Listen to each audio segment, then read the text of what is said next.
Magandang araw po, si Sir Jerry po ulit ito. Ngayon po magre-review na naman tayo ng isa pang drinks naman.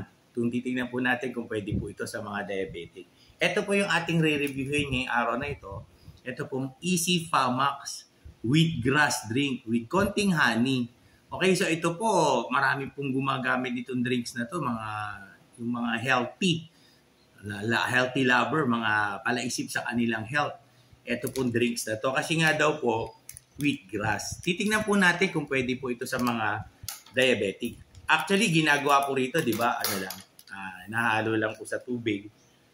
Ayan, ganyan, di ba? Tapos po, ano lang siya, di ba? Tinitimpla. So, timplahin po natin. Bali, ano lang po siya, no? Sa 275 ml. Isang baso lang po siya. Wheatgrass na drink.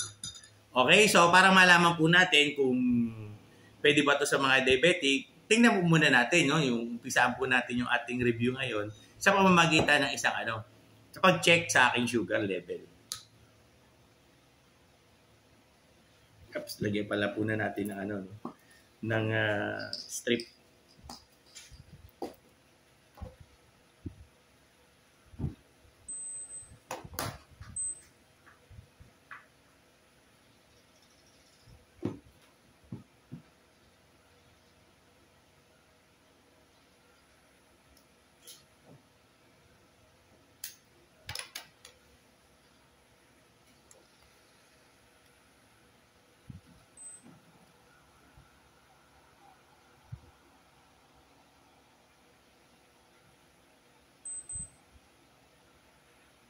Ayan, ang aking sugar level po ngayong umagang to is 124.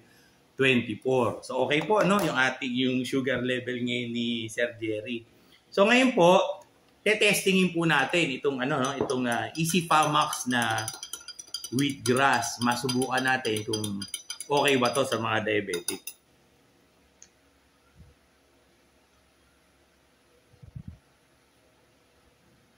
So lasang wheatgrass. May konti pong konti lang naman na pampatamis para lang po mas masarap lang yung pag-inom natin ng wheatgrass.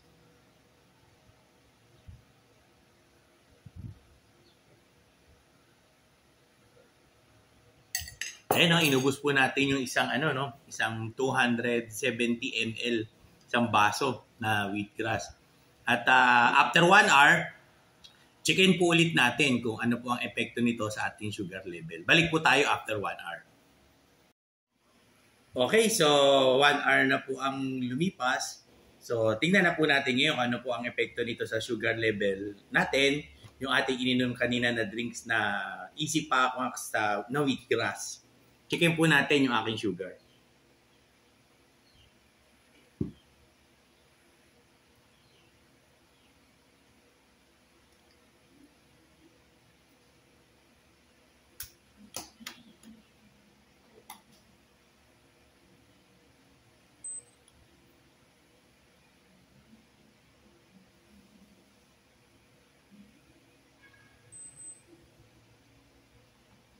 Ayan, 158 po ngayon yung ating sugar, 158. Meaning po, after 1 hour, tumaas po yung sugar level natin ng 34. After po natin uminom noong wheatgrass with honey na yon, tataas po yung ating sugar, at least approximately, ng mga 34 ang ating sugar. So, mas ka-classify po natin, yung wheatgrass na yon na moderate. Moderate, hindi naman siya low, hindi naman siya high. Moderate po siya para sa pagtaas ng ating sugar level. Okay, so yan po ang ating review para sa araw po na ito. Maraming salamat po sa inyo.